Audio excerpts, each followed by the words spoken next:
If you're enjoying these cinematic audiobooks, tap like and subscribe for more journeys into the dark. Whispered pages where stories come alive. In the cold stone hush of the night, the men gather in the mausoleum, only to find the coffin impossibly empty. Fear settles deep, for what was lost has begun to walk again. Across the graveyard, beneath the moon's pale fire, Lucy moves through the mist, beautiful, haunting, and changed beyond all-knowing. Renfield's warnings grow sharper, echoing from his lonely cell as he senses a presence no one else can see. And far away, a strange mist slips into Mina's room like a whisper meant only for her. Now, united in Van Helsing's study, the group prepares for the truth that cannot be escaped. Chapters 16 through 18 mark the turning, and the shadow deepens. Chapter 16. Dr. Seward's Diary, continued. It was just a quarter before 12 o'clock when we got into the churchyard over the low wall. The night was dark with occasional gleams of moonlight between the rents of the heavy clouds that scudded across the sky. We all kept somehow close together, with Van Helsing slightly in front as he led the way. When we had come close to the tomb, I looked well at Arthur, for I feared that the proximity to a place laden with so sorrowful a memory would upset him, but he bore himself well. I took it that the very mystery of the proceeding was in some way a counteractant to his grief. The professor unlocked the door, and seeing a natural hesitation amongst us for various reasons, solved the difficulty by entering first himself. The rest of us followed, and he closed the door. He then lit a dark lantern and pointed to the coffin. Arthur stepped forward hesitatingly. Van Helsing said to me, "You were with me here yesterday. Was the body of Miss Lucy in that coffin?" "It was." The professor turned to the rest, saying, "You here, and yet there is no one who does not believe with me." He took his screwdriver and again took off the lid of the coffin. Arthur looked on, very pale but silent. When the lid was removed, he stepped forward. He evidently did not know that there was a leaden coffin, or, at any rate, had not thought of it. When he saw the rent in the lead, the blood rushed to his face for an instant, but as quickly fell away again, so that he remained of a ghastly whiteness. He was still silent. Van Helsing forced back the leaden flange, and we all looked in and recoiled. The coffin was empty. For several minutes no one spoke a word. The silence was broken by Quincy Morris. "Professor," I answered for you. "Your word is all I want. I wouldn't ask such a thing ordinarily. I wouldn't so dishonor you as to imply a doubt. But this is a mystery that goes beyond any honor or dishonor. Is this your doing? I swear to you by all that I hold sacred that I have not removed nor touched her. What happened was this. 2 nights ago my friend Seward and I came here, with good purpose, believe me. I opened that coffin, which was then sealed up, and we found it, as now empty. We then waited, and saw something white come through the trees. The next day we came here in daytime, and she lay there. Did she not, friend John?" "Yes." "That night we were just in time. One more so small child was missing, and we find it, thank God, unharmed amongst the graves. Yesterday I came here before sundown, for at sundown the undead can move. I waited here all the night till the sun rose, but I saw nothing. It was most probable that it was because I had laid over the clamps of those doors garlic, which the undead cannot bear, and other things which they shun. Last night there was no exodus, so tonight before the sundown I took away my garlic and other things. And so it is we find this coffin empty. But bear with me. So far there is much that is strange. Wait you with me outside, unseen and unheard, and things much stranger are yet to be. So, here he shut the dark slide of his lantern, now to the outside. He opened the door, and we filed out, he coming last and locking the door behind him. Oh, but it seemed fresh and pure in the night air after the terror of that vault. How sweet it was to see the clouds race by, and the passing gleams of the moonlight between the scudding clouds crossing and passing. Like the gladness and sorrow of a man's life. How sweet it was to breathe the fresh air that had no taint of death and decay. How humanizing to see the red lighting of the sky beyond the hill, and to hear far away the muffled roar that marks the life of a great city. Each in his own way was solemn and overcome. Arthur was silent and was, I could see, striving to grasp the purpose and the inner meaning of the mystery. I was myself tolerably patient and half inclined again to throw aside doubt and to accept Van Helsing's conclusions. Quincy Morris was phlegmatic in the way of a man who accepts all things, and accepts them in the spirit of cool bravery, with hazard of all he has to stake. Not being able to smoke, he cut himself a good-sized plug of tobacco and began to chew. As to Van Helsing, he was employed in a definite way. First he took from his bag a mass of what looked like thin, wafer-like biscuit, which was carefully rolled up in a white napkin. Next he took out a double handful of some whitish stuff, like dough or putty. He crumbled the wafer up fine and worked it into the mass between his hands. This he then took, and rolling it into thin strips, began to lay them into the crevices between the door and its setting in the tomb. I was somewhat puzzled at this, and being close, asked him what it was that he was doing. Arthur and Quincy drew near also, as they too were curious. He answered, "I am closing the tomb, so that the undead may not enter." "And is that stuff you have put there going to do it?" asked Quincy. "Great Scott, is this a game?" "It is." "What is that which you are using?" This time the question was by Arthur. Van Helsing reverently lifted his hat as he answered, "The host. I brought it from Amsterdam. I have an indulgence." It was an answer that appalled the most skeptical of us, and we felt individually that in the presence of such earnest purpose as the professor's, a purpose which could thus use the to him most sacred of things, it was impossible to distrust. In respectful silence we took the places assigned to us close round the tomb, but hidden from the sight of anyone approaching. I pitied the others, especially Arthur. I had myself been apprenticed by my former visits to this watching horror, and yet I, who had up to an hour ago repudiated the proofs, felt my heart sink within me. Never did tombs look so ghastly white. Never did cypress, or yew, or juniper so seem the embodiment of funereal gloom. Never did tree or grass wave or rustle so ominously. Never did bough creak so mysteriously, and never did the faraway howling of dogs send such a woeful presage through the night. There was a long spell of silence, a big, aching void, and then from the professor a keen SSSS. He pointed, and far down the avenue of yews we saw a white figure advance, a dim white figure which held something dark at its breast. The figure stopped, and at the moment a ray of moonlight fell upon the masses of driving clouds and showed in startling prominence a dark-haired woman, dressed in the cerements of the grave. We could not see the face, for it was bent down over what we saw to be a fair-haired child. There was a pause and a sharp little cry, such as a child gives in sleep, or a dog as it lies before the fire and dreams. We were starting forward, but the professor's warning hand, seen by us as he stood behind a yew tree, kept us back, and then as we looked the white figure moved forwards again. It was now near enough for us to see clearly, and the moonlight still held. My own heart grew cold as ice, and I could hear the gasp of Arthur as we recognized the features of Lucy Westenra. Lucy Westenra, but yet how changed. The sweetness was turned to adamantine, heartless cruelty, and the purity to voluptuous wantonness. Van Helsing stepped out, and, obedient to his gesture, we all advanced too. The four of us ranged in a line before the door of the tomb. Van Helsing raised his lantern and drew the slide. By the concentrated light that fell on Lucy's face, we could see that the lips were crimson with fresh blood, and that the stream had trickled over her chin and stained the purity of her lawn death robe. We shuddered with horror. I could see by the tremulous light that even Van Helsing's iron nerve had failed. Arthur was next to me, and if I had not seized his arm and held him up, he would have fallen.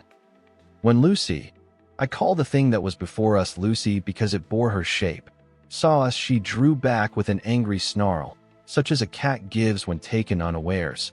Then her eyes ranged over us. Lucy's eyes in form and color. But Lucy's eyes unclean and full of hellfire, instead of the pure, gentle orbs we knew. At that moment, the remnant of my love passed into hate and loathing. Had she then to be killed, I could have done it with savage delight.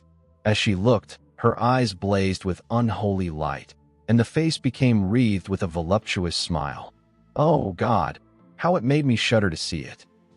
With a careless motion, she flung to the ground, callous as a devil, the child that up to now she had clutched strenuously to her breast, growling over it as a dog growls over a bone. The child gave a sharp cry and lay there moaning. There was a cold-bloodedness in the act which wrung a groan from Arthur. When she advanced to him with outstretched arms and a wanton smile, he fell back and hid his face in his hands. She still advanced, however, and with a languorous, voluptuous grace, said, "Come to me, Arthur. Leave these others and come to me. My arms are hungry for you. Come, and we can rest together. Come, my husband, come."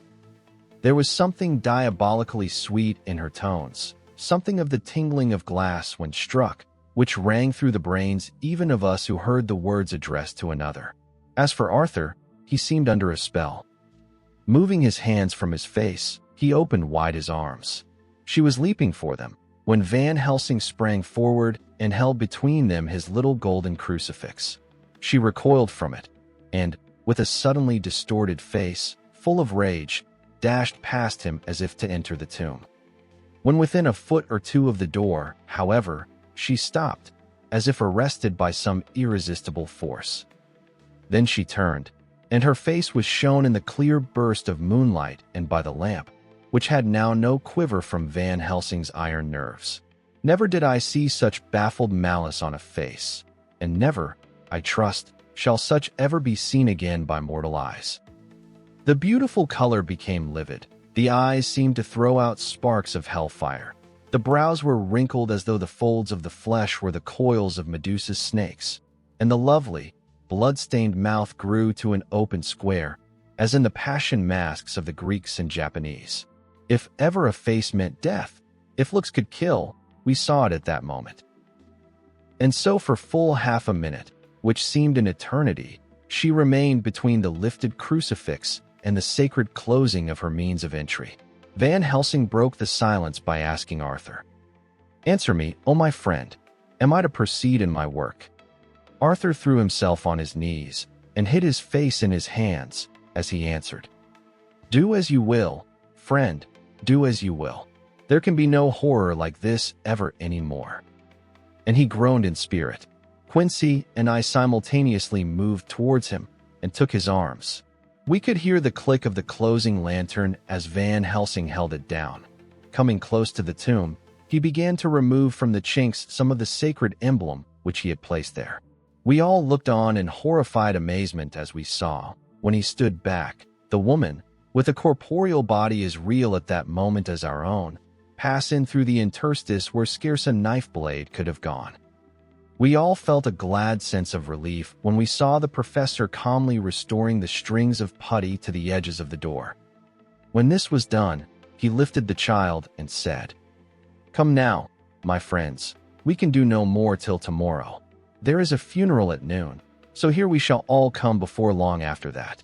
The friends of the dead will all be gone by 2, and when the sexton lock the gate, we shall remain. Then there is more to do. But not like this of tonight. As for this little one, he is not much harm, and by tomorrow night he shall be well. We shall leave him where the police will find him, as on the other night, and then to home."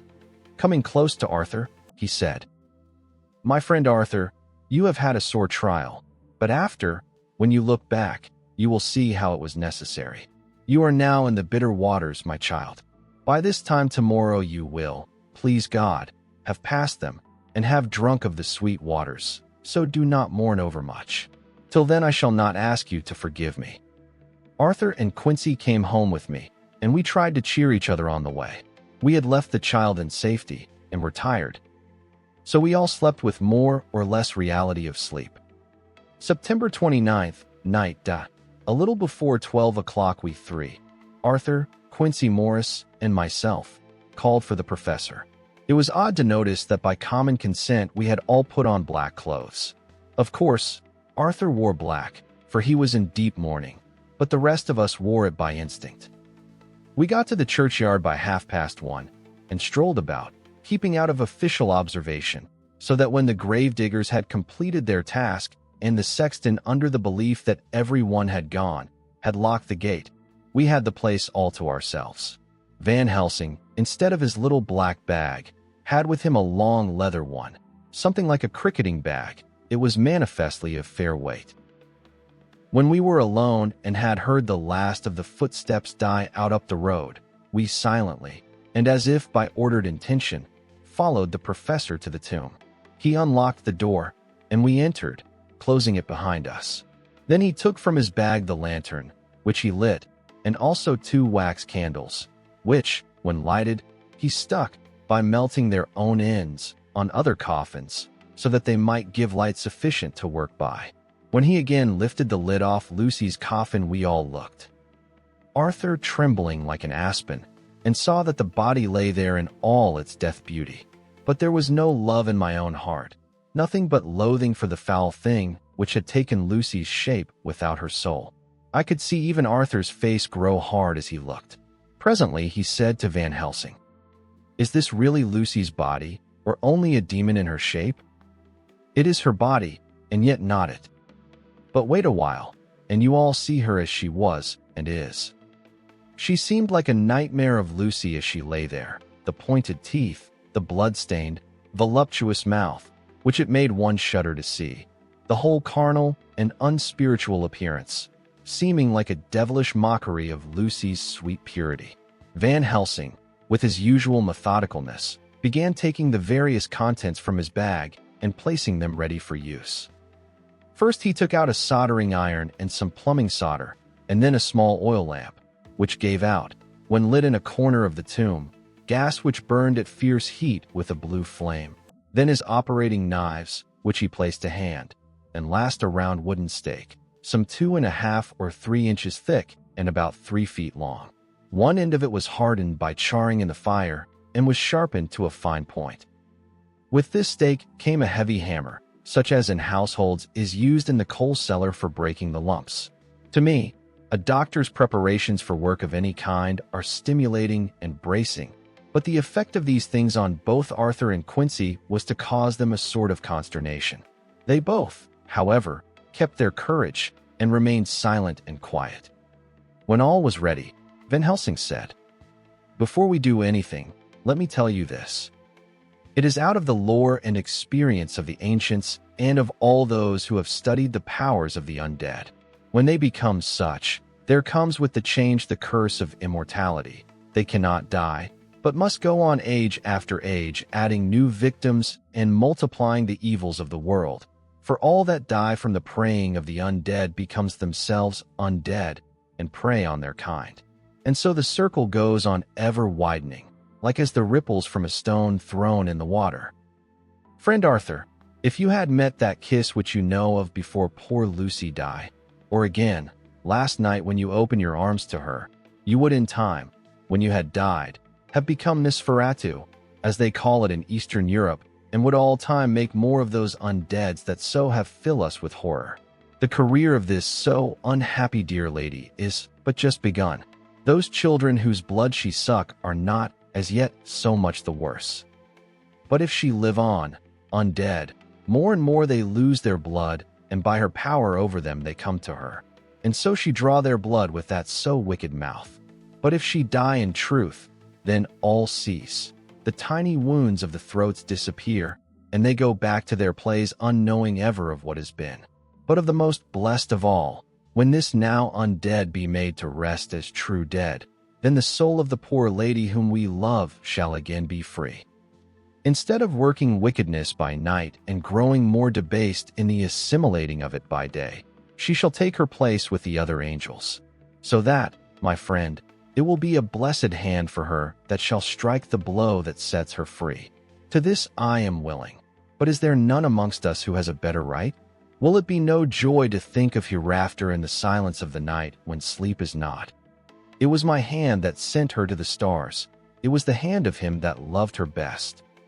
The hand that of all she would herself have chosen, had it been to her to choose. Tell me if there be such a one amongst us." We all looked at Arthur. He saw, 2. What we all did. The infinite kindness which suggested that it should be the hand which would restore Lucy to us as a holy, and not an unholy, memory. He stepped forward and said bravely, though his hand trembled, and his face was as pale as snow, "My true friend, from the bottom of my broken heart, I thank you. Tell me what I am to do, and I shall not falter." Van Helsing laid a hand on his shoulder and said, "Brave lad, a moment's courage, and it is done. This stake must be driven through her. It will be a fearful ordeal, be not deceived in that, but it will be only a short time, and you will then rejoice more than your pain was great. From this grim tomb you will emerge as though you tread on air. But you must not falter when once you have begun.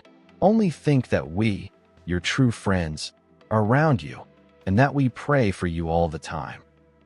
"Go on," said Arthur hoarsely. "Tell me what I am to do." "Take this stake in your left hand, ready to place the point over the heart, and the hammer in your right.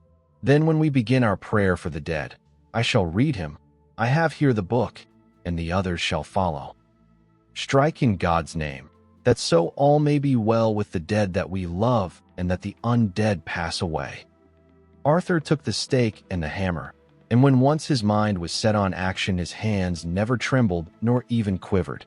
Van Helsing opened his missal and began to read, and Quincy and I followed as well as we could. Arthur placed the point over the heart, and as I looked I could see its dint in the white flesh. Then he struck with all his might.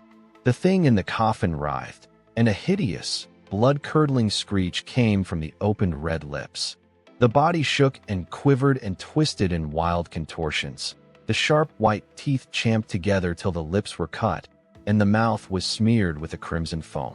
But Arthur never faltered. He looked like a figure of Thor as his untrembling arm rose and fell, driving deeper and deeper the mercy-bearing stake, whilst the blood from the pierced heart welled and spurted up around it. His face was set, and high duty seemed to shine through it. The sight of it gave us courage so that our voices seemed to ring through the little vault. And then the writhing and quivering of the body became less, and the teeth seemed to champ and the face to quiver. Finally it lay still. The terrible task was over. The hammer fell from Arthur's hand. He reeled and would have fallen had we not caught him. The great drops of sweat sprang from his forehead, and his breath came in broken gasps. It had indeed been an awful strain on him, and had he not been forced to his task by more than human considerations, he could never have gone through with it. For a few minutes we were so taken up with him that we did not look towards the coffin. When we did, however, a murmur of startled surprise ran from one to the other of us. We gazed so eagerly that Arthur rose, for he had been seated on the ground, and came and looked too, and then a glad, strange light broke over his face and dispelled altogether the gloom of horror that lay upon it. There, in the coffin lay no longer the foul thing that we had so dreaded and grown to hate, that the work of her destruction was yielded as a privilege to the one best entitled to it, but Lucy as we had seen her in her life, with her face of unequaled sweetness and purity. True that there were there, as we had seen them in life, the traces of care and pain and waste, but these were all dear to us, for they marked her truth to what we knew. One and all we felt that the holy calm that lay like sunshine over the wasted face and form was only an earthly token and symbol of the calm that was to reign forever. Van Helsing came and laid his hand on Arthur's shoulder and said to him, "And now, Arthur, my friend, dear lad, am I not forgiven?" The reaction of the terrible strain came as he took the old man's hand in his, and raising it to his lips, pressed it, and said, "Forgiven. God bless you that you have given my dear one her soul again, and me peace." He put his hands on the professor's shoulder, and laying his head on his breast, cried for a while silently, whilst we stood unmoving. When he raised his head, Van Helsing said to him, "And now, my child, you may kiss her. Kiss her dead lips if you will, as she would have you to, if for her to choose. For she is not a grinning devil now, not any more a foul thing for all eternity. No longer she is the devil's undead. She is God's true dead, whose soul is with him." Arthur bent and kissed her, and then we sent him and Quincy out of the tomb. The professor and I sawed the top off the steak, leaving the point of it in the body. Then we cut off the head and filled the mouth with garlic. We soldered up the leaden coffin, screwed on the coffin lid, and gathering up our belongings, came away. When the professor locked the door, he gave the key to Arthur.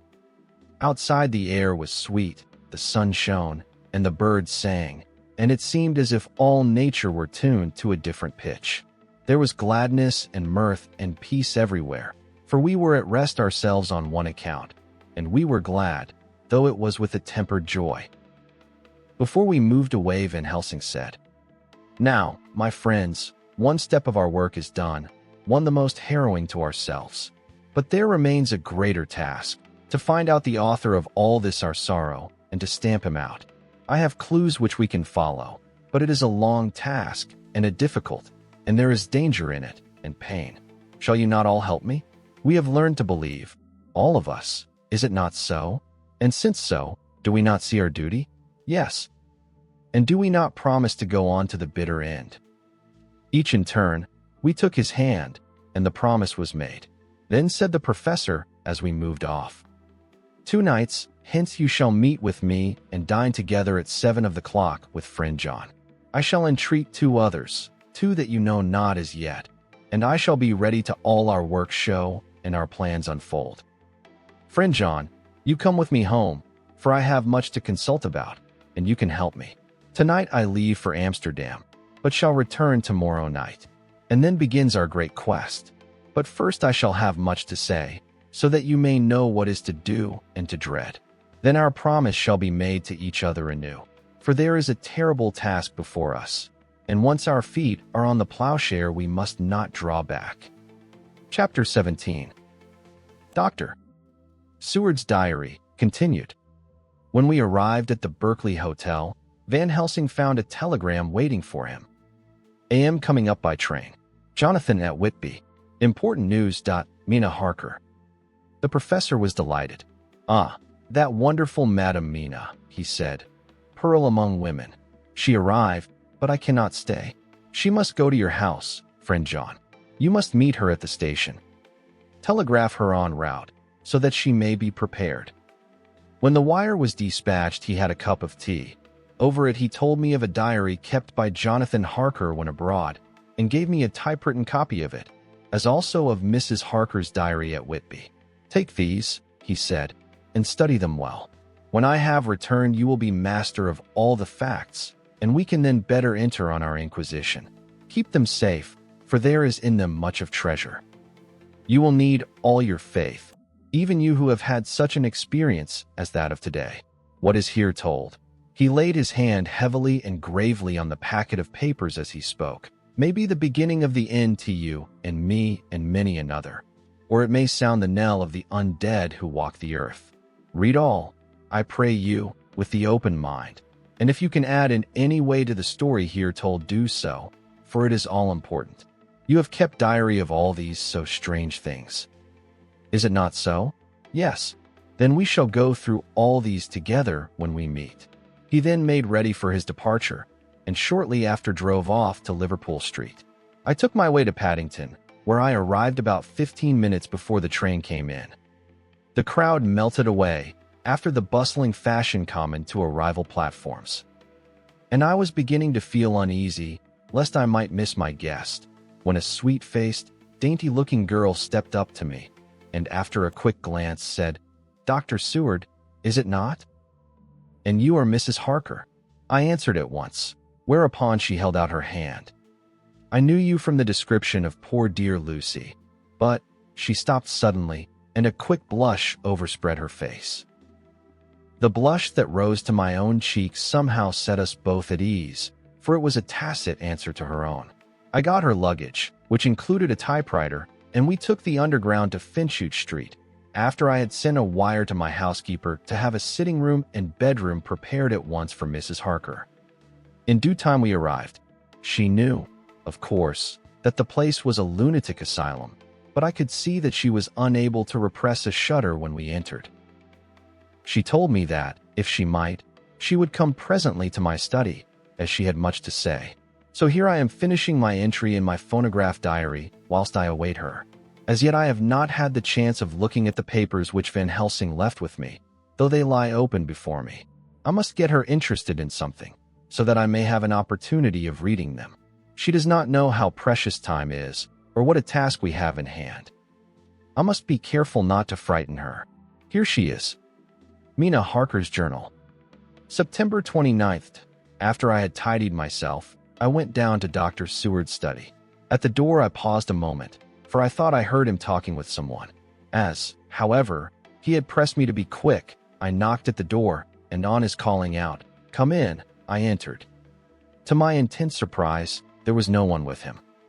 He was quite alone, and on the table opposite him was what I knew at once from the description to be a phonograph.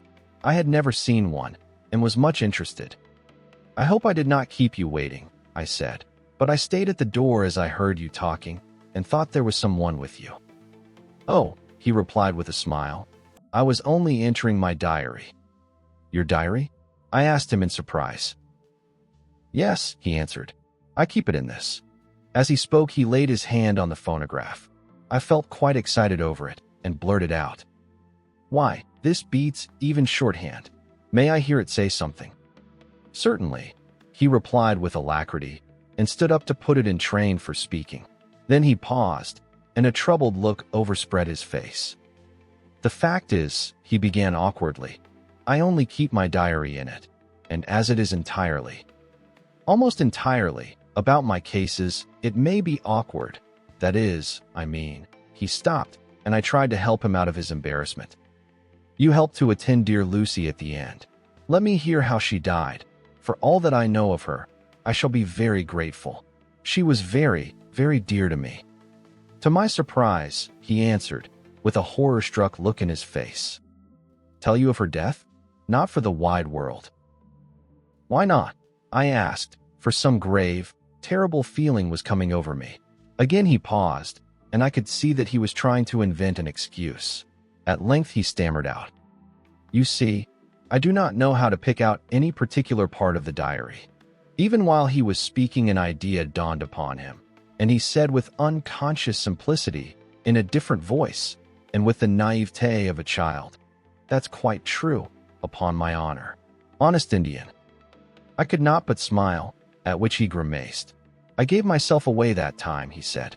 "But do you know that, although I have kept the diary for months past, it never once struck me how I was going to find any particular part of it in case I wanted to look it up? By this time my mind was made up that the diary of a doctor who attended Lucy might have something to add to the sum of our knowledge of that terrible being, and I said boldly, "Then, Dr. Seward, you had better let me copy it out for you on my typewriter."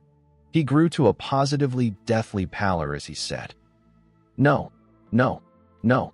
For all the world, I wouldn't let you know that terrible story." Then it was terrible. My intuition was right. For a moment I thought, and as my eyes ranged the room, unconsciously looking for something or some opportunity to aid me, they lit on a great batch of typewriting on the table. His eyes caught the look in mine, and, without his thinking, followed their direction. As they saw the parcel, he realized my meaning. "You do not know me," I said. "When you have read those papers, my own diary and my husband's also, which I have typed, you will know me better. I have not faltered in giving every thought of my own heart in this cause. But, of course, you do not know me yet, and I must not expect you to trust me so far." He is certainly a man of noble nature. Poor dear Lucy was right about him. He stood up and opened a large drawer, in which were arranged in order a number of hollow cylinders of metal covered with dark wax, and said, "You are quite right. I did not trust you because I did not know you. But I know you now, and let me say that I should have known you long ago. I know that Lucy told you of me. She told me of you too. May I make the only atonement in my power? Take the cylinders and hear them. The first half dozen of them are personal to me, and they will not horrify you. Then you will know me better. Dinner will by then be ready. In the meantime, I shall read over some of these documents, and shall be better able to understand certain things." He carried the phonograph himself up to my sitting room and adjusted it for me. "Now I shall learn something pleasant, I am sure, for it will tell me the other side of a true love episode of which I know one side already. Dr. Seward's Diary. September 29th. I was so absorbed in that wonderful diary of Jonathan Harker and that other of his wife that I let the time run on without thinking. Mrs. Harker was not down when the maid came to announce dinner, so I said, "She is possibly tired. Let dinner wait an hour," and I went on with my work. I had just finished Mrs. Harker's diary when she came in. She looked sweetly pretty, but very sad, and her eyes were flushed with crying. This somehow moved me much. Of late I have had cause for tears, God knows. But the relief of them was denied me, and now the sight of those sweet eyes, brightened with recent tears, went straight to my heart. So I said as gently as I could, "I greatly fear I have distressed you." "Oh, no, not distressed me," she replied. "But I have been more touched than I can say by your grief." That is a wonderful machine, but it is cruelly true. It told me, in its very tones, the anguish of your heart. It was like a soul crying out to Almighty God. No one must hear them spoken ever again. See, I have tried to be useful. I have copied out the words on my typewriter, and none other need now hear your heart beat, as I did. No one need ever know, shall ever know, I said in a low voice. She laid her hand on mine and said very gravely, "Ah, but they must." "Must? But why?" I asked. "Because it is a part of the terrible story, a part of poor dear Lucy's death and all that led to it. Because in the struggle which we have before us to rid the earth of this terrible monster, we must have all the knowledge and all the help which we can get. I think that the cylinders which you gave me contained more than you intended me to know, but I can see that there are in your record many lights to this dark mystery. You will let me help, will you not? I know all up to a certain point. And I see already, though your diary only took me to September 7th, how poor Lucy was beset, and how her terrible doom was being wrought out. Jonathan and I have been working day and night since Professor Van Helsing saw us. He has gone to Whitby to get more information, and he will be here tomorrow to help us. We need have no secrets amongst us. Working together and with absolute trust, we can surely be stronger than if some of us were in the dark." She looked at me so appealingly, and at the same time manifested such courage and resolution in her bearing, that I gave in at once to her wishes. "You shall," I said, "do as you like in the matter. God forgive me if I do wrong. There are terrible things yet to learn of, but if you have so far traveled on the road to poor Lucy's death, you will not be content, I know, to remain in the dark. Nay, the end, the very end, may give you a gleam of peace. Come, there is dinner. We must keep one another strong for what is before us. We have a cruel and dreadful task. When you have eaten, you shall learn the rest, and I shall answer any questions you ask. If there be anything which you do not understand, though it was apparent to us who were present." Mina Harker's Journal. September 29th. After dinner, I came with Dr. Seward to his study. He brought back the phonograph from my room, and I took my typewriter. He placed me in a comfortable chair and arranged the phonograph so that I could touch it without getting up, and showed me how to stop it in case I should want to pause. Then he very thoughtfully took a chair, with his back to me, so that I might be as free as possible, and began to read. I put the forked metal to my ears and listened. When the terrible story of Lucy's death, and all that followed, was done, I lay back in my chair powerless. Fortunately, I am not of a fainting disposition. When Dr. Seward saw me, he jumped up with a horrified exclamation, and hurriedly taking a case bottle from a cupboard, gave me some brandy, which in a few minutes somewhat restored me. My brain was all in a whirl, and only that there came through all the multitude of horrors the holy ray of light that my dear, dear Lucy was at last at peace. I do not think I could have borne it without making a scene. It is all so wild and mysterious and strange that if I had not known Jonathan's experience in Transylvania, I could not have believed. As it was, I didn't know what to believe, and so got out of my difficulty by attending to something else. I took the cover off my typewriter and said to Dr. Seward, "Let me write this all out now. We must be ready for Dr. Van Helsing when he comes." I have sent a telegram to Jonathan to come on here when he arrives in London from Whitby. In this matter, dates are everything, and I think that if we get all our material ready and have every item put in chronological order, we shall have done much. You tell me that Lord Godalming and Mr. Morris are coming too. Let us be able to tell him when they come." He accordingly set the phonograph at a slow pace, and I began to typewrite from the beginning of the 7th cylinder. I used manifold, and so took 3 copies of the diary, just as I had done with all the rest. It was late when I got through, but Dr. Seward went about his work of going his round of the patients. When he had finished, he came back and sat near me, reading, so that I did not feel too lonely whilst I worked. How good and thoughtful he is! The world seems full of good men, even if there are monsters in it. Before I left him, I remembered what Jonathan put in his diary of the professor's perturbation at reading something in an evening paper at the station at Exeter. So, seeing that Dr. Seward keeps his newspapers, I borrowed the files of the Westminster Gazette and the Pall Mall Gazette and took them to my room. I remember how much the Daily Graph and the Whitby Gazette, of which I had made cuttings, helped us to understand the terrible events at Whitby when Count Dracula landed. So I shall look through the evening papers since then, and perhaps I shall get some new light. I am not sleepy, and the work will help to keep me quiet. Dr. Seward's Diary. September 30th. Mr. Harker arrived at 9 o'clock. He had got his wife's wire just before starting. He is uncommonly clever, if one can judge from his face, and full of energy. If this journal be true, and judging by one's own wonderful experiences, it must be, he is also a man of great nerve. That going down to the vault a second time was a remarkable piece of daring. After reading his account of it, I was prepared to meet a good specimen of manhood, but hardly the quiet, businesslike gentleman who came here today. Later.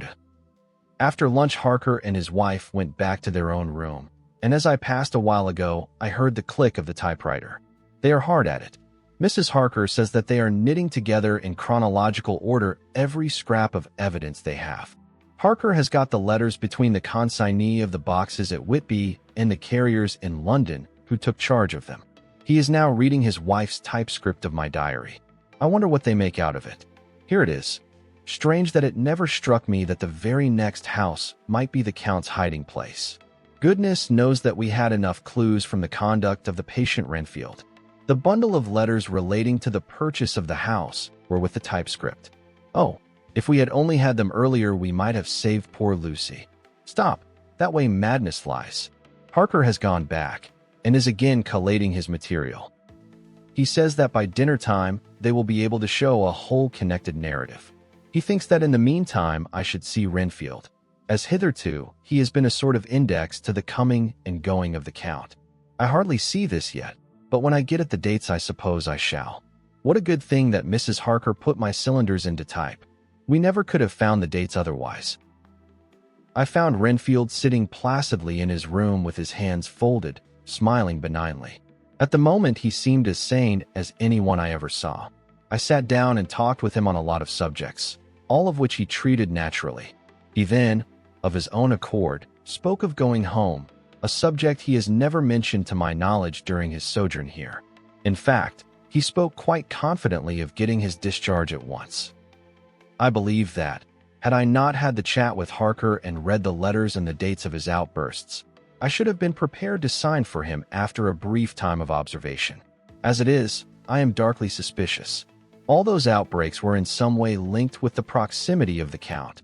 What then does this absolute content mean? Can it be that his instinct is satisfied as to the vampire's ultimate triumph? Stay.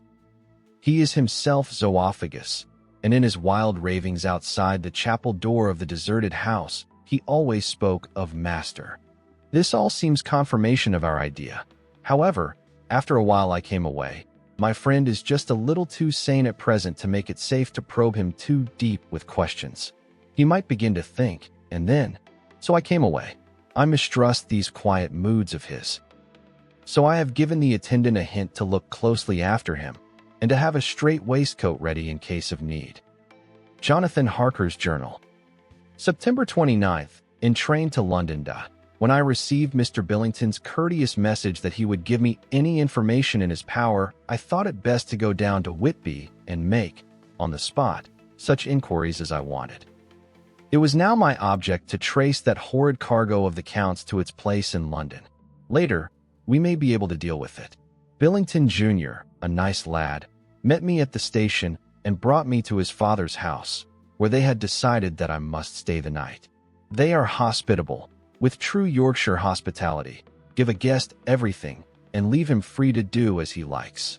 They all knew that I was busy, and that my stay was short, and Mr.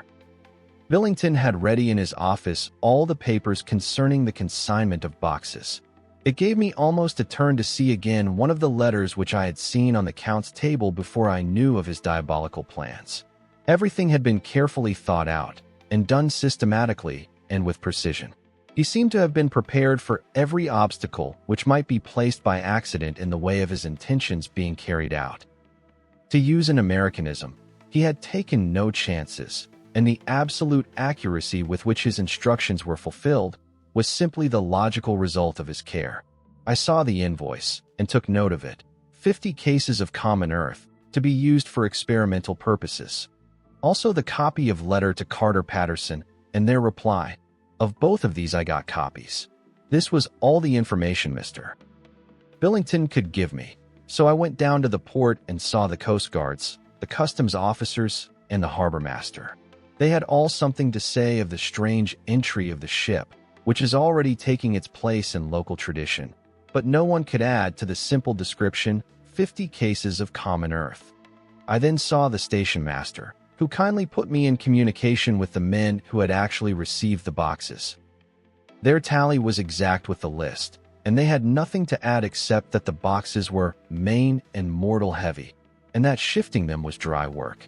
One of them added that it was hard lines, that there wasn't any gentleman such like as yourself, squire, to show some sort of appreciation of their efforts in a liquid form. Another put in a rider that the thirst then generated was such that even the time which had elapsed had not completely allayed it. Needless to add, I took care before leaving to lift, forever and adequately, this source of reproach. September 30th. The station master was good enough to give me a line to his old companion, the station master at King's Cross, so that when I arrived there in the morning I was able to ask him about the arrival of the boxes. He, too, put me at once in communication with the proper officials, and I saw that their tally was correct with the original invoice. The opportunities of acquiring an abnormal thirst had been here limited. A noble use of them had, however, been made, and again I was compelled to deal with the result in an ex post facto manner. From thence I went on to Carter Patterson's central office, where I met with the utmost courtesy. They looked up the transaction in their daybook and letterbook, and at once telephoned to their King's Cross office for more details. By good fortune, the men who did the teaming were waiting for work, and the official at once sent them over, sending also by one of them the way-bill and all the papers connected with the delivery of the boxes at Carfax. Here again I found the tally agreeing exactly. The carrier's men were able to supplement the paucity of the written words with a few details. These were, I shortly found, connected almost solely with the dusty nature of the job and of the consequent thirst engendered in the operators. On my affording an opportunity, through the medium of the currency of the realm, of the allaying, at a later period, this beneficial evil, one of the men remarked. That air ooze, governor, is the rummiest I ever was in. Blime, but it ain't been touched since 100 years. There was dust that thick in the place that you might have slept on it without urtin of your bones, and the place was that neglected that your might ave smelled old Jerusalem in it. But the old chapel, that took the tzika, that did. Me and my mate, we thought we wouldn't never get out quick enough. Lor, I wouldn't take less nor a quid a moment to stay there arter dark. Having been in the house, I could well believe him. But if he knew what I know, he would, I think, have raised his terms. Of one thing I am now satisfied, that all the boxes which arrived at Whitby from Varna in the Demeter were safely deposited in the old chapel at Carfax. There should be 50 of them there, unless any have since been removed, as from Dr. Seward's diary I fear. I shall try to see the carter who took away the boxes from Carfax when Renfield attacked them. By following up this clue, we may learn a good deal. Later. Mina and I have worked all day, and we have put all the papers into order. Mina Harker's journal. September 30th. I am so glad that I hardly know how to contain myself. It is, I suppose, the reaction from the haunting fear which I have had, that this terrible affair and the reopening of his old wound might act detrimentally on Jonathan. I saw him leave for Whitby with as brave a face as I could, but I was sick with apprehension. The effort has, however, done him good. He was never so resolute, never so strong, never so full of volcanic energy as at present. It is just as that dear, good Professor Van Helsing said. He is true grit, and he improves under strain that would kill a weaker nature. He came back full of life and hope and determination. We have got everything in order for tonight. I feel myself quite wild with excitement. I suppose one ought to pity anything so hunted as is the Count. That is just it.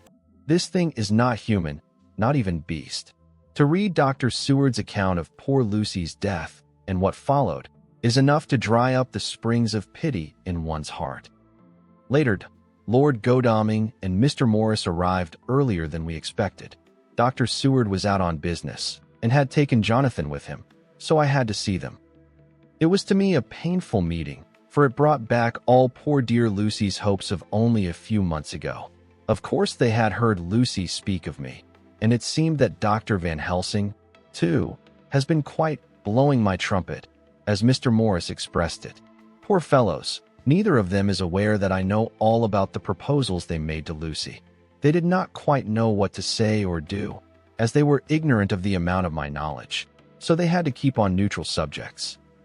However, I thought the matter over, and came to the conclusion that the best thing I could do would be to post them in affairs right up to date. I knew from Dr. Seward's diary that they had been at Lucy's death, her real death, and that I need not fear to betray any secret before the time. So I told them, as well as I could, that I had read all the papers and diaries, and that my husband and I, having typewritten them, had just finished putting them in order. I gave them each a copy to read in the library. When Lord Godalming got his and turned it over, "It does make a pretty good pile," he said. "Did you write all this, Mrs. Harker?" I nodded, and he went on. "I don't quite see the drift of it, but you people are all so good and kind, and have been working so earnestly and so energetically, that all I can do is to accept your ideas blindfold and try to help you. I have had one lesson already in accepting facts that should make a man humble to the last hour of his life. Besides, I know you loved my poor Lucy." Here he turned away and covered his face with his hands. I could hear the tears in his voice. Mr. Morris, with instinctive delicacy, just laid a hand for a moment on his shoulder and then walked quietly out of the room. I suppose there is something in woman's nature that makes a man free to break down before her and express his feelings on the tender or emotional side without feeling it derogatory to his manhood. For when Lord Godalming found himself alone with me, he sat down on the sofa and gave way utterly and openly. I sat down beside him and took his hand. I hope he didn't think it forward of me, and that if he ever thinks of it afterwards he never will have such a thought. There I wrong him. I know he never will. He is too true a gentleman.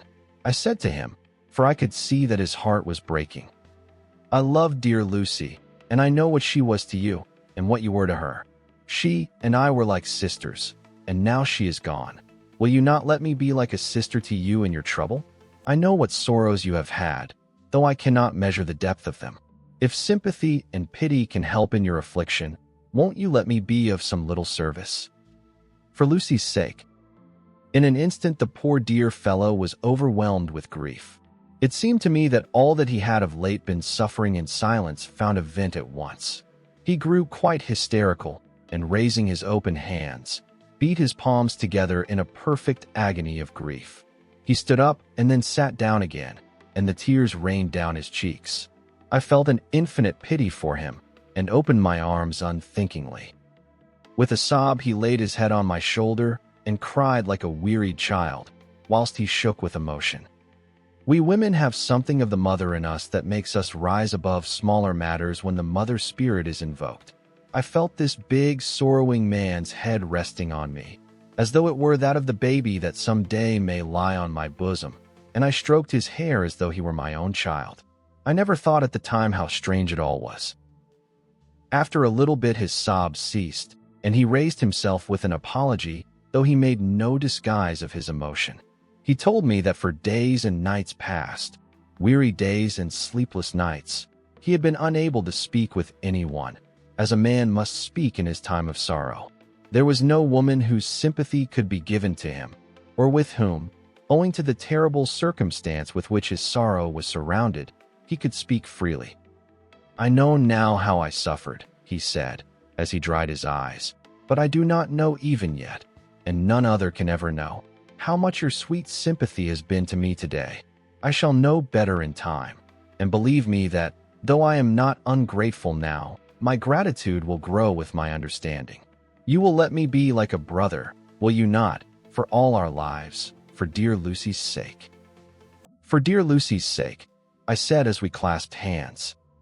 "Aye, and for your own sake," he added, "for if a man's esteem and gratitude are ever worth the winning, you have won mine today.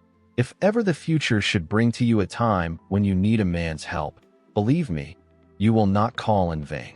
God grant that no such time may ever come to you to break the sunshine of your life. But if it should ever come, promise me that you will let me know." He was so earnest, and his sorrow was so fresh, that I felt it would comfort him, so I said, "I promise." As I came along the corridor, I saw Mr. Morris looking out of a window. He turned as he heard my footsteps. "How is Art?" he said. Then, noticing my red eyes, he went on, "Ah, I see you have been comforting him. Poor old fellow. He needs it. No one but a woman can help a man when he is in trouble of the heart, and he had no one to comfort him. He bore his own trouble so bravely that my heart bled for him." I saw the manuscript in his hand, and I knew that when he read it he would realize how much I knew. So I said to him, "I wish I could comfort all who suffer from the heart. Will you let me be your friend, and will you come to me for comfort if you need it? You will know, later on, why I speak." He saw that I was in earnest, and stooping, took my hand, and raising it to his lips, kissed it.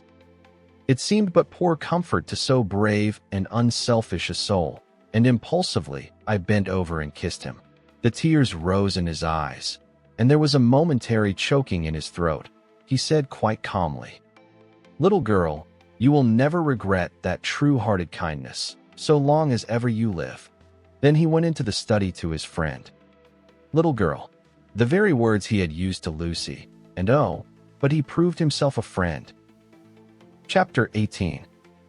Dr. Seward's Diary. September 30th. I got home at 5 o'clock, and found that Godalming and Morris had not only arrived, but had already studied the transcript of the various diaries and letters which Harker and his wonderful wife had made and arranged. Harker had not yet returned from his visit to the carrier's men, of whom Dr. Hennessy had written to me. Mrs. Harker gave us a cup of tea, and I can honestly say that, for the first time since I have lived in it, this old house seemed like home. When we had finished, Mrs. Harker said, "Dr. Seward, may I ask a favor? I want to see your patient, Mr. Renfield. Do let me see him. What you have said of him in your diary interests me so much." She looked so appealing and so pretty that I could not refuse her, and there was no possible reason why I should, so I took her with me. When I went into the room, I told the man that a lady would like to see him, to which he simply answered, "Why?" "She is going through the house, and wants to see every one in it." I answered, "Oh, very well," he said. "Let her come in, by all means, but just wait a minute till I tidy up the place." His method of tidying was peculiar. He simply swallowed all the flies and spiders in the boxes before I could stop him. It was quite evident that he feared, or was jealous of, some interference. When he had got through his disgusting task, he said cheerfully, "Let the lady come in," and sat down on the edge of his bed with his head down, but with his eyelids raised so that he could see her as she entered. For a moment I thought that he might have some homicidal intent. I remembered how quiet he had been just before he attacked me in my own study, and I took care to stand where I could seize him at once if he attempted to make a spring at her. She came into the room with an easy gracefulness which would at once command the respect of any lunatic. For easiness is one of the qualities mad people most respect. She walked over to him, smiling pleasantly, and held out her hand. "Good evening, Mr. Renfield," said she. "You see, I know you, for Dr. Seward has told me of you." He made no immediate reply, but eyed her all over intently with a set frown on his face. This look gave way to one of wonder, which merged in doubt. Then, to my intense astonishment, he said, "You're not the girl the doctor wanted to marry, are you? You can't be, you know, for she's dead." Mrs. Harker smiled sweetly as she replied, "Oh no. I have a husband of my own, to whom I was married before I ever saw Dr. Seward, or he me. I am Mrs. Harker." "Then what are you doing here?" "My husband and I are staying on a visit with Dr. Seward." "Then don't stay." "But why not?" I thought that this style of conversation might not be pleasant to Mrs. Harker any more than it was to me, so I joined in. "How did you know I wanted to marry anyone?" His reply was simply contemptuous, given in a pause in which he turned his eyes from Mrs. Harker to me, instantly turning them back again. "What an asinine question!" "I don't see that at all, Mr. Renfield," said Mrs. Harker, at once championing me. He replied to her with as much courtesy and respect as he had shown contempt to me. "You will, of course, understand, Mrs. Harker, that when a man is so loved and honored as our host is, everything regarding him is of interest in our little community. Dr. Seward is loved not only by his household and his friends, but even by his patients, who, being some of them hardly in mental equilibrium, are appointment to distort causes and effects. Since I myself have been an inmate of a lunatic asylum, I cannot but notice that the sophistic tendencies of some of its inmates lean towards the errors of non causa and ignoratio elenchi. I positively opened my eyes at this new development. Here was my own pet lunatic, the most pronounced of his type that I had ever met with, talking elemental philosophy, and with the manner of a polished gentleman. I wonder if it was Mrs. Harker's presence which had touched some chord in his memory. If this new phase was spontaneous, or in any way due to her unconscious influence, she must have some rare gift or power. We continued to talk for some time, and, seeing that he was seemingly quite reasonable, she ventured, looking at me questioningly as she began, to lead him to his favorite topic. I was again astonished, for he addressed himself to the question with the impartiality of the completest sanity. He even took himself as an example when he mentioned certain things. "Why, I myself am an instance of a man who had a strange belief. Indeed, it was no wonder that my friends were alarmed and insisted on my being put under control. I used to fancy that life was a positive and perpetual entity, and that by consuming a multitude of live things, no matter how low in the scale of creation, one might indefinitely prolong life. At times I held the belief so strongly that I actually tried to take human life.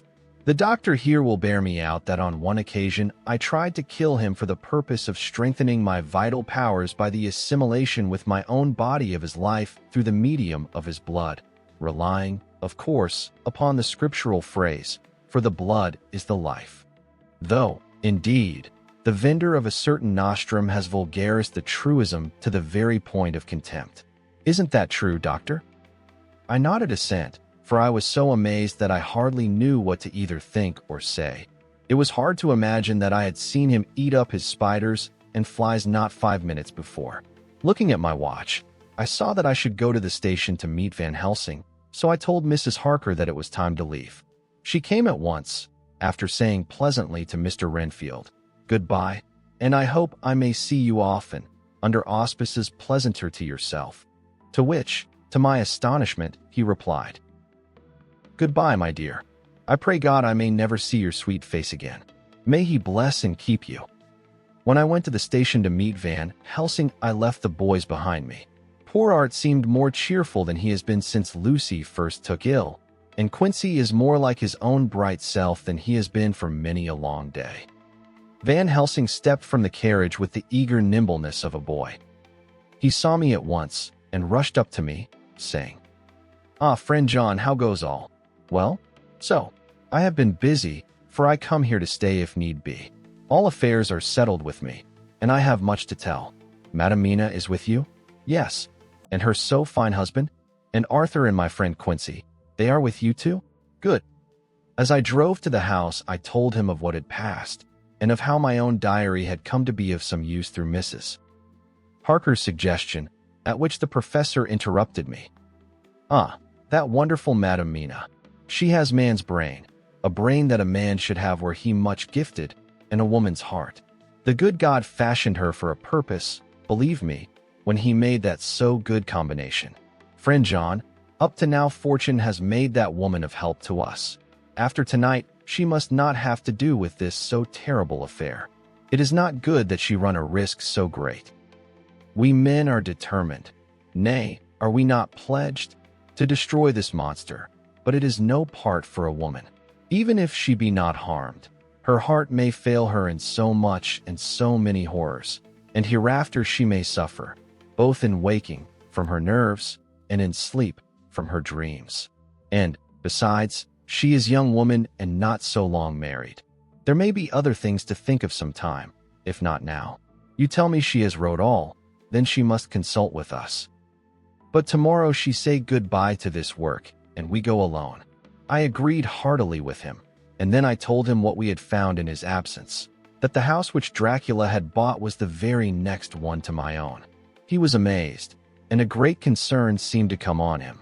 "Oh, that we had known it before," he said, "for then we might have reached him in time to save poor Lucy. However, the milk that is spilt cries not out afterwards, as you say. We shall not think of that, but go on our way to the end." Then he fell into a silence that lasted till we entered my own gateway. Before we went to prepare for dinner, he said to Mrs. Harker, "I am told, Madam Mina, by my friend John that you and your husband have put up in exact order all things that have been up to this moment."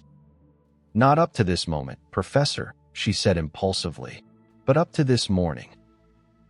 "But why not up to now? We have seen hitherto how good light all the little things have made. We have told our secrets, and yet no one who has told is the worse for it." Mrs. Harker began to blush, and taking a paper from her pockets, she said, "Dr. Van Helsing, will you read this, and tell me if it must go in?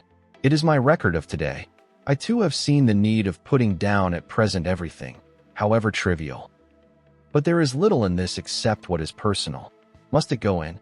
The professor read it over gravely, and handed it back, saying, "It need not go in if you do not wish it, but I pray that it may. It can but make your husband love you the more, and all us, your friends, more honor you, as well as more esteem and love." She took it back with another blush and a bright smile. "And so now, up to this very hour, all the records we have are complete and in order. The professor took away one copy to study after dinner, and before our meeting, which is fixed for 9 o'clock.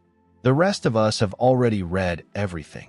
So when we meet in the study, we shall all be informed as to facts, and can arrange our plan of battle with this terrible and mysterious enemy."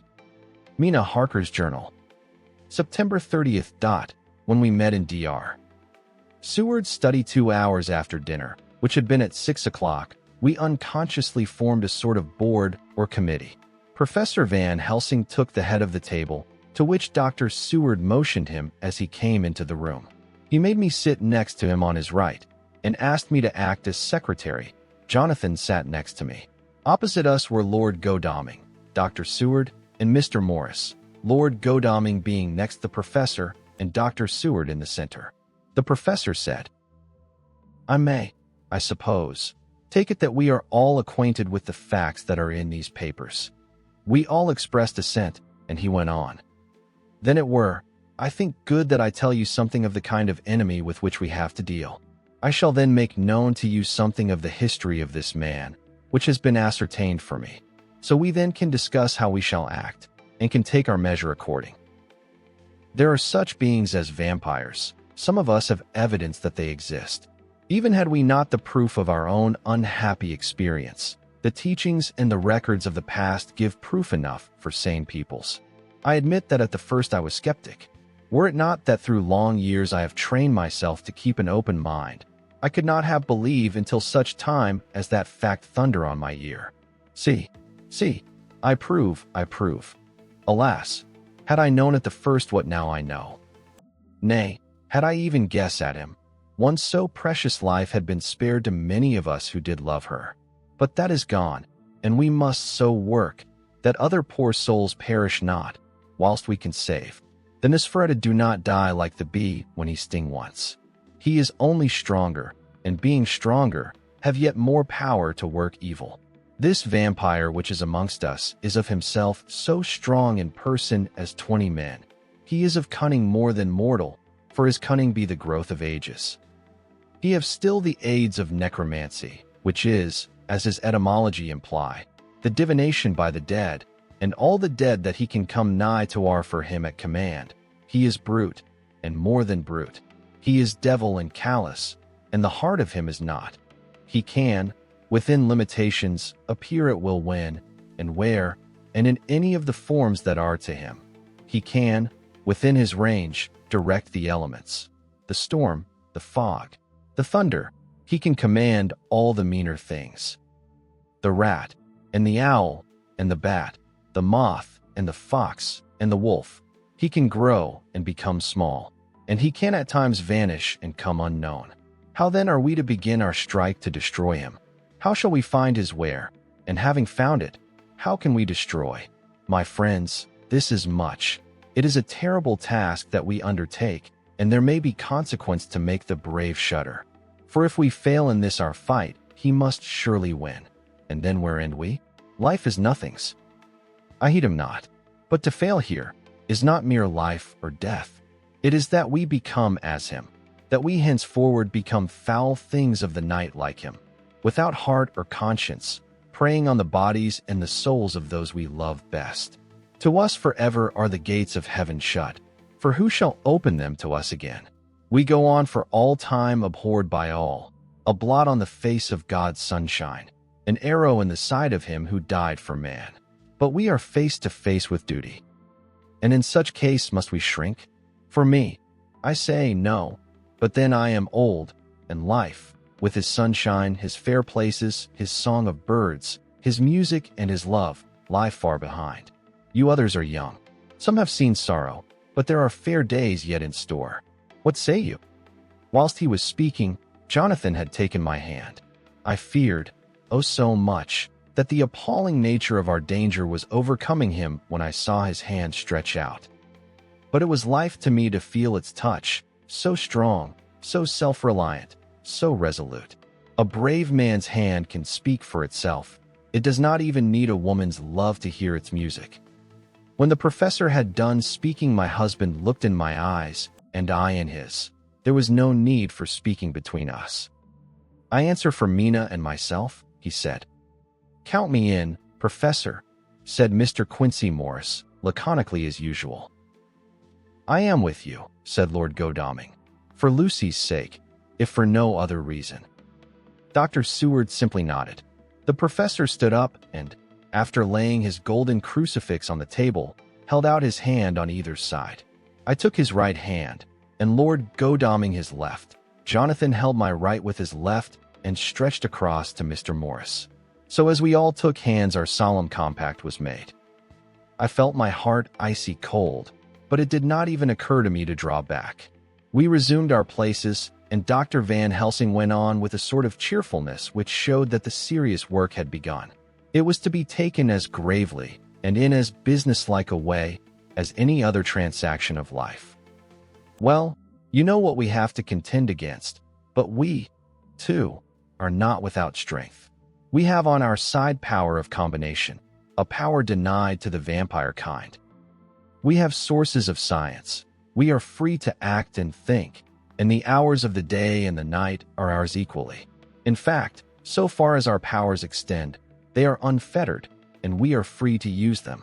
We have self-devotion in a cause, and an end to achieve which is not a selfish one.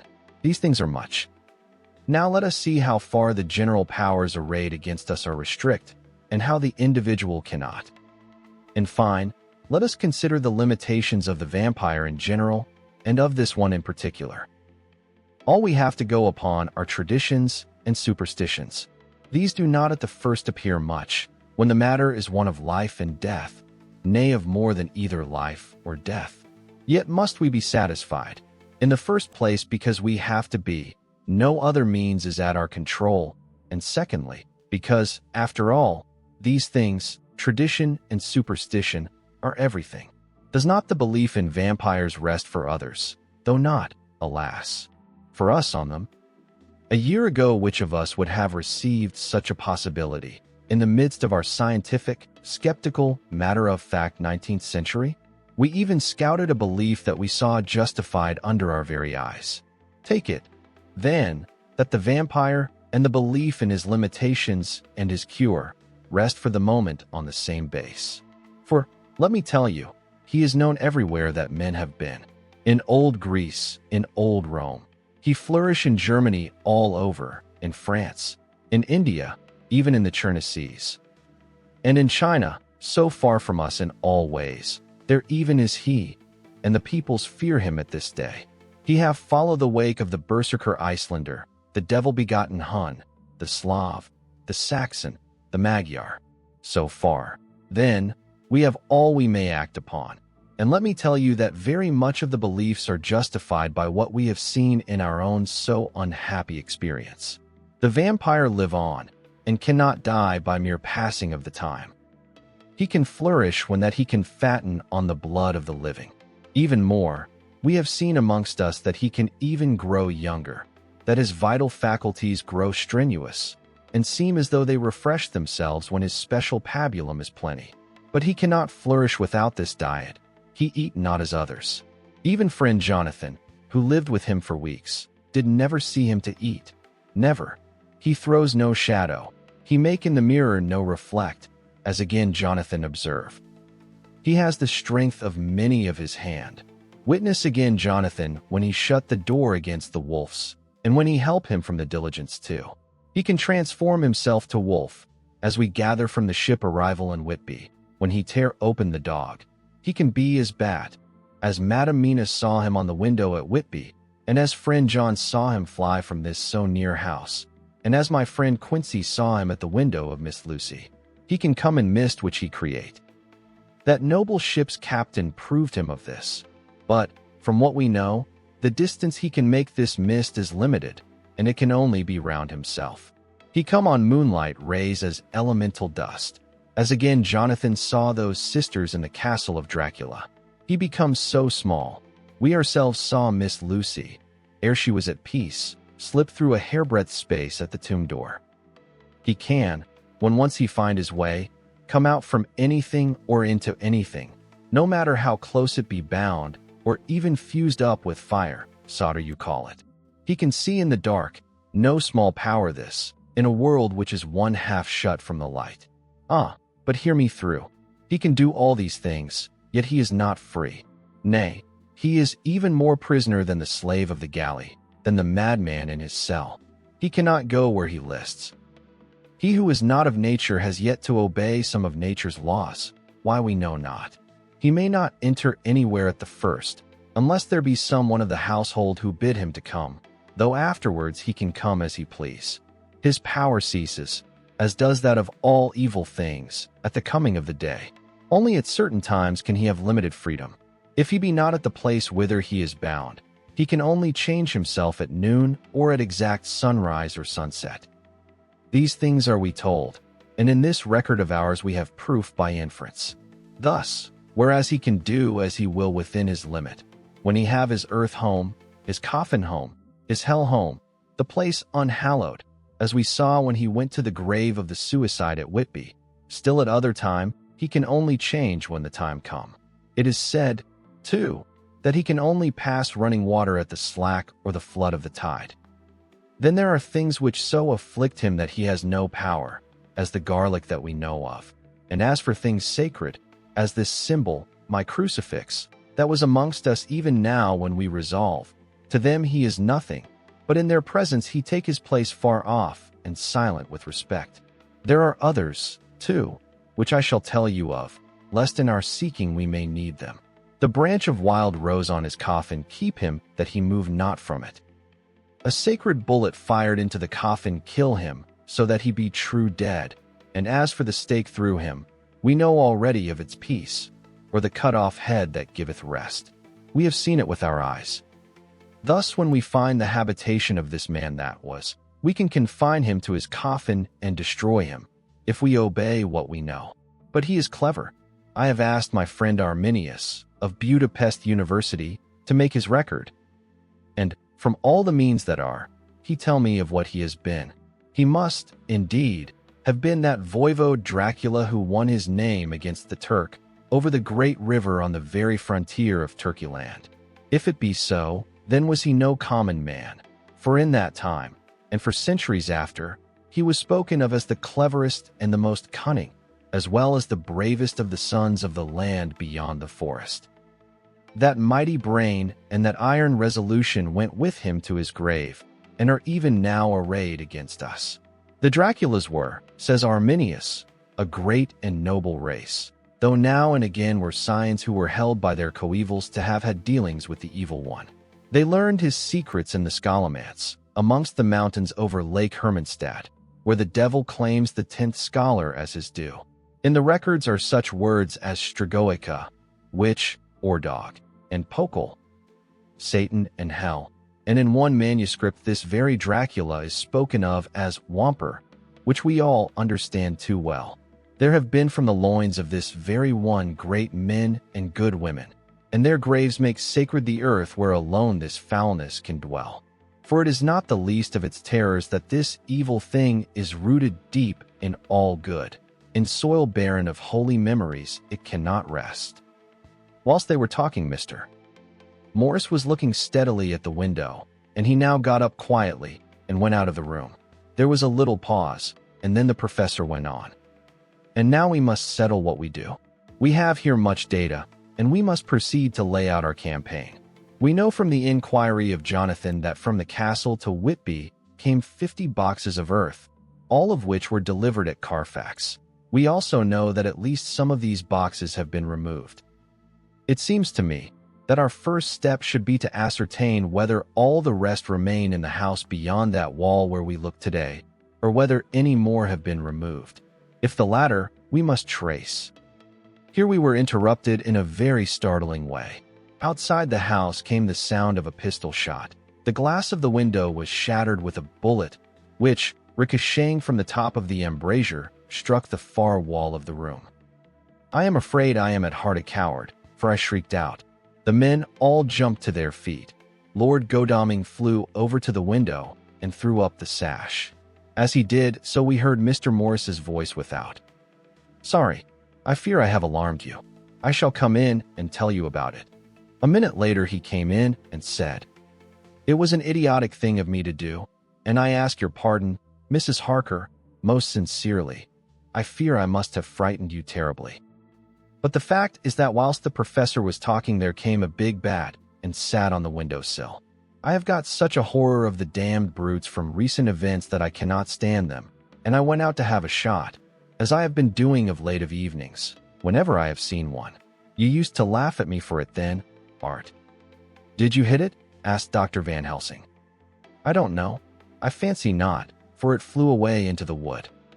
Without saying any more he took his seat, and the professor began to resume his statement.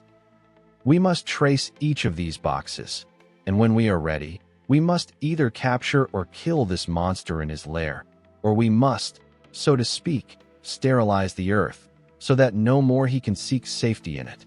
Thus in the end we may find him in his form of man between the hours of noon and sunset, and so engage with him when he is at his most weak. And now for you, Madam Mina.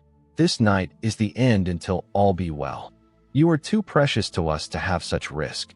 When we part tonight, you no more must question. We shall tell you all in good time. We are men and are able to bear. But you must be our star and our hope, and we shall act all the more free that you are not in the danger, such as we are." All the men, even Jonathan, seemed relieved. But it did not seem to me good that they should brave danger and, perhaps, lessen their safety, strength being the best safety, through care of me. But their minds were made up, and, though it was a bitter pill for me to swallow, I could say nothing, save to accept their chivalrous care of me. Mr. Morris resumed the discussion. As there is no time to lose, I vote we have a look at his house right now. Time is everything with him. And swift action on our part may save another victim. I own that my heart began to fail me when the time for action came so close, but I did not say anything, for I had a greater fear that if I appeared as a drag or a hindrance to their work, they might even leave me out of their counsels altogether. They have now gone off to Carfax, with means to get into the house. Manlike, they had told me to go to bed and sleep. As if a woman can sleep when those she loves are in danger, I shall lie down and pretend to sleep, lest Jonathan have added anxiety about me when he returns. Dr. Seward's Diary. October 1st, for a.m., just as we were about to leave the house, an urgent message was brought to me from Renfield to know if I would see him at once, as he had something of the utmost importance to say to me. I told the messenger to say that I would attend to his wishes in the morning. I was busy just at the moment. The attendant added, "He seems very importunate, sir. I have never seen him so eager. I don't know but what, if you don't see him soon, he will have one of his violent fits." I knew the man would not have said this without some cause, so I said, "All right, I'll go now," and I asked the others to wait a few minutes for me, as I had to go and see my patient. "Take me with you, friend John," said the professor. "His case in your diary interests me much, and it had bearing, too, now and again on our case. I should much like to see him, and especially when his mind is disturbed." "May I come also?" asked Lord Godalming. "Me too," said Quincy Morris. "May I come?" said Harker. I nodded, and we all went down the passage together.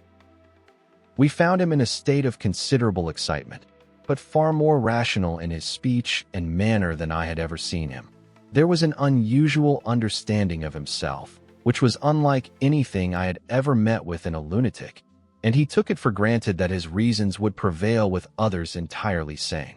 We all four went into the room, but none of the others at first said anything. His request was that I would at once release him from the asylum and send him home. This he backed up with arguments regarding his complete recovery and adduced his own existing sanity. "I appeal to your friends," he said. "They will, perhaps, not mind sitting in judgment on my case. By the way, you have not introduced me." I was so much astonished that the oddness of introducing a madman in an asylum did not strike me at the moment, and, besides, there was a certain dignity in the man's manner, so much of the habit of equality, that I at once made the introduction. Lord Godalming, Professor Van Helsing, Mr. Quincy Morris, of Texas, Mr. Renfield. He shook hands with each of them, saying in turn, "Lord Godalming, I had the honor of seconding your father at the Wyndham. I grieve to know, by your holding the title, that he is no more. He was a man loved and honored by all who knew him, and in his youth was, I have heard, the inventor of a burnt rum punch, much patronized on Derby night. Mr. Morris, you should be proud of your great state. Its reception into the Union was a precedent which may have far-reaching effects hereafter, when the pole and the tropics may hold alliance to the stars and stripes. The power of treaty may yet prove a vast engine of enlargement, when the Monroe Doctrine takes its true place as a political fable. What shall any man say of his pleasure at meeting Van Helsing? Sir, I make no apology for dropping all forms of conventional prefix. When an individual has revolutionized therapeutics by his discovery of the continuous evolution of brain matter, conventional forms are unfitting, since they would seem to limit him to one of a class. You, gentlemen, who by nationality, by heredity, or by the possession of natural gifts, are fitted to hold your respective places in the moving world, I take to witness that I am as sane as at least the majority of men who are in full possession of their liberties. And I am sure that you, Dr. Seward, humanitarian and medico-jurist as well as scientist, will deem it a moral duty to deal with me as one to be considered as under exceptional circumstances.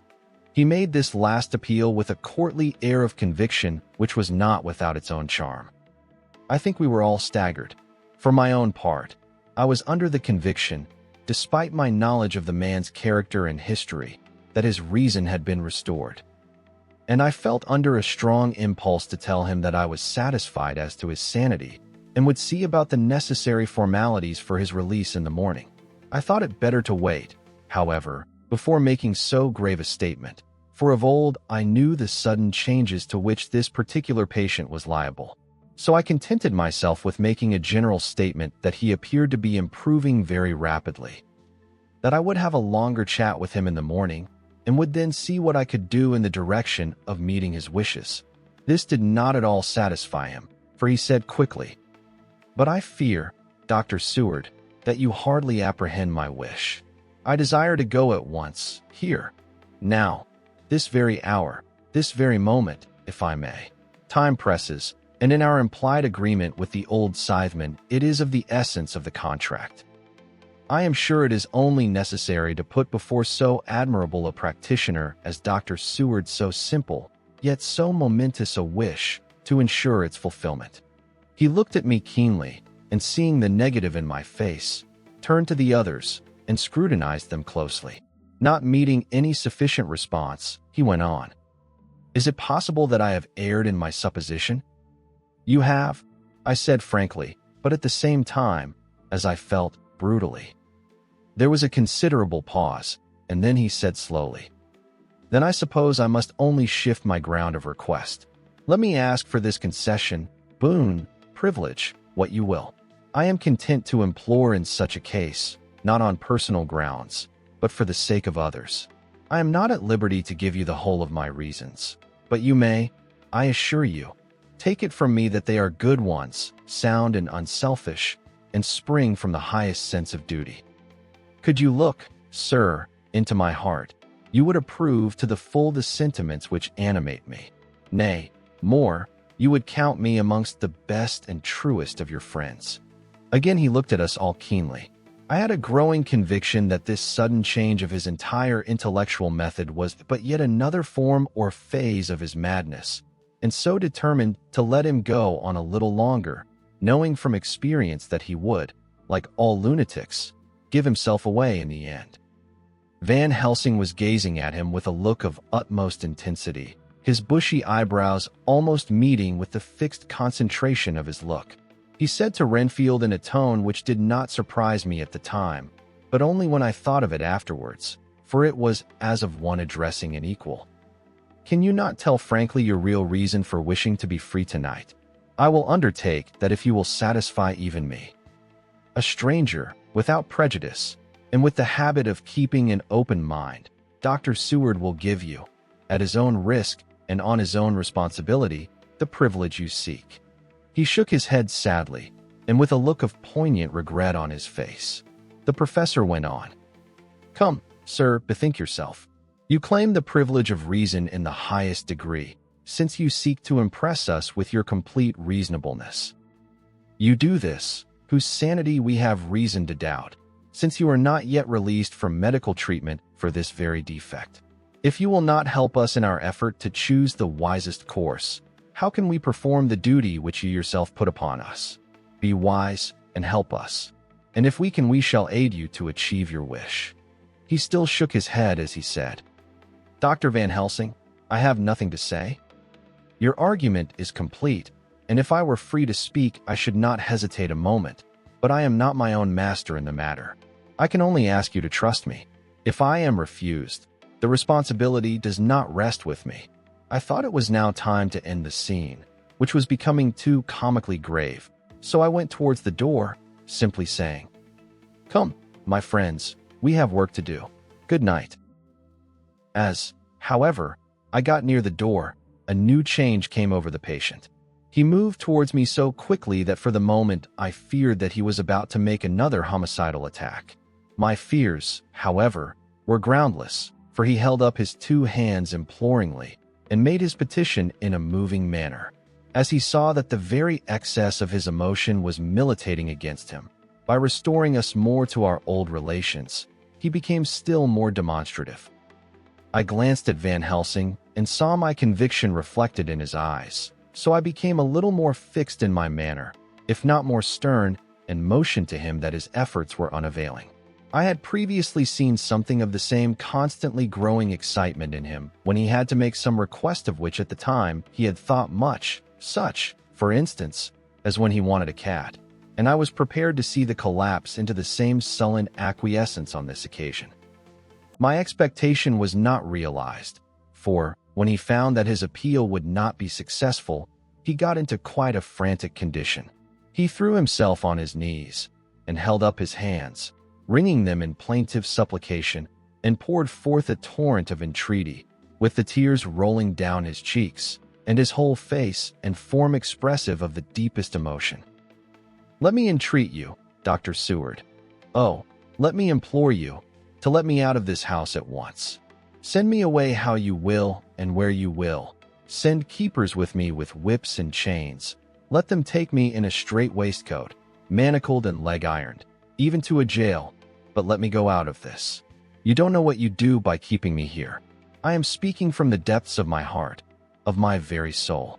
You don't know whom you wrong, or how, and I may not tell. Woe is me, I may not tell. By all you hold sacred, by all you hold dear, by your love that is lost, by your hope that lives, for the sake of the Almighty, take me out of this and save my soul from guilt. Can't you hear me, man? Can't you understand? Will you never learn? Don't you know that I am sane and earnest now, that I am no lunatic in a mad fit, but a sane man fighting for his soul? Oh, hear me, hear me. Let me go, let me go, let me go." I thought that the longer this went on, the wilder he would get, and so would bring on a fit, so I took him by the hand and raised him up. "Come," I said sternly, "no more of this. We have had quite enough already. Get to your bed and try to behave more discreetly." He suddenly stopped and looked at me intently for several moments. Then, without a word, he rose and, moving over, sat down on the side of the bed. The collapse had come, as on former occasion, just as I had expected. When I was leaving the room, last of our party, he said to me in a quiet, well-bred voice, "You will, I trust, Dr. Seward, do me the justice to bear in mind, later on, that I did what I could to convince you tonight." And so, our journey through chapters 16 to 18 draws to a close, where truth was uncovered in the tomb, shadows stirred in the night, and the circle of hunters began to tighten around the darkness that moves unseen. If you've enjoyed these chapters of Bram Stoker's Dracula, let your presence be known with a like, and subscribe to Whispered Pages for more stories brought to life in candlelight and fog. The hunt continues soon, and the night grows deeper still. Until then, keep your lantern lit and your imagination open.